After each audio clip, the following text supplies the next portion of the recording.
Shaquille O'Neal is apparently a flat earther. When asked on his podcast, The Big Podcast with Shaq, about Kyrie Irving's recent comments that the earth is flat, the former NBA big man said, quote, "It's true. The earth is flat." O'Neal says there are 3 ways the human mind is manipulated into believing things: what you read, what you see, and what you hear. He references the elementary history lesson of Christopher Columbus discovering America, before steering off course to how Columbus didn't actually discover a new land. Because fair-skinned people with long hair and peace pipes were already there. The reasoning behind O'Neal's earth is flat claim: he drives from Florida to California all the time, and that he doesn't go up and down at a 360-degree angle because it's flat. During his rant, he posed the question, "Have you looked at all the buildings outside?" while rejecting the idea that China is under us, in which he says it's not. Shaq joins a growing list of apparent NBA flat earthers. On a different podcast, Irving was asked by teammates, "Do you think the earth is round?"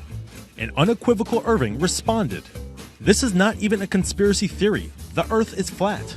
Pressed to explain himself, Irving spoke of particular groups in a mysterious they who want to convince us that the earth is round. "I'm telling you, it's right in front of our faces. They lie to us." A number of other players came to Irving's defense, including Draymond Green and Wilson Chandler. NBA Commissioner Adam Silver addressed Irving's claim in his annual State of the League address, clarifying, "I believe the world is round," and suggesting Irving was making some broader social commentary about fake news in this country. The Greek philosopher Aristotle argued in his writings that the earth was spherical because of the circular shadow it cast on the moon during a lunar eclipse. Perhaps the theory of a flat earth is an alternative fact. Go, toothpaste, go! Move your pasty white butt. Come on, shampoo, you can do it! Yay, I won your stupid bathroom products race! If the water was spinning the other way... It never spins the other way. In the northern hemisphere, water always drains counterclockwise. It's called the Coriolis effect. No way. Water doesn't obey your rules. It goes where it wants. Like me, babe. Why don't you try it and see? I know I've seen it go the other way. Ah, faithful toilet. You'll prove me right.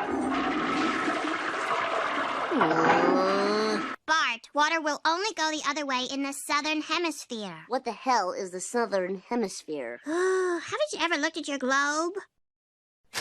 See, the southern hemisphere is made up of everything below the equator. This line.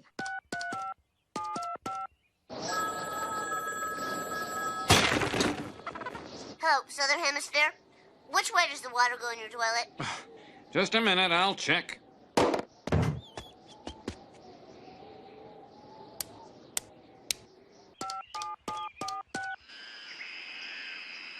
Please to repeat again, and I will translating for the El Presidente. Which way does the water turn in your toilet?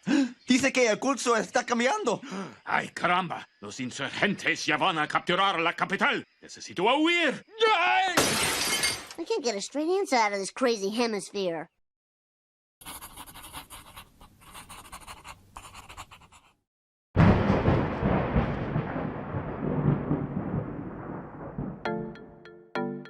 If you've ever watched the news during a hurricane or wintertime nor'easter, you've probably noticed that big storms spin over time as they travel. In the northern hemisphere, they spin counterclockwise. But if you were watching a storm in the southern hemisphere, you'd see it spinning clockwise. Why do storms spin in different directions depending on their location? And why do they spin in the first place? A storm's rotation is due to something called the Coriolis effect, which is a phenomenon that causes fluids like water and air to curve as they travel across or above Earth's surface. Here's the basic idea. Earth is constantly spinning around its axis from west to east.